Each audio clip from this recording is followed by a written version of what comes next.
Good morning gentlemen. Asubuhi hii napenda utumie chai ya aina hii. Unaweza ukaandaa magimbi yako ukachemsha, asiwe mengi sana, usile sana. At least vipande viwili. Uwe na mboga ya majani hapo iliyochemshwa, usitie viungo mengi. Weka karoti na kitunguu tu.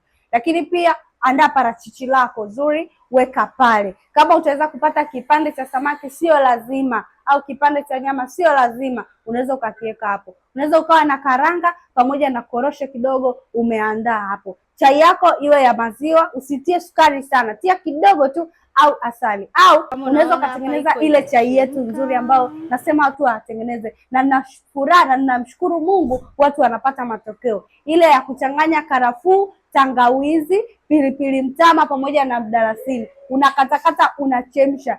Hii itakusaidia kufanya upige mwingi, kwa sababu tendo la ndoa linaandaliwa kwa chakula ambacho umekula asubuhi. Kama umeipenda hii na una upendo wa dhati, share kwa mwanaume mwenzako au download kabisa, tumia marafiki zako waweze kufanyia kazi. Lengo tuwasaidie wanaume wawe wanaume.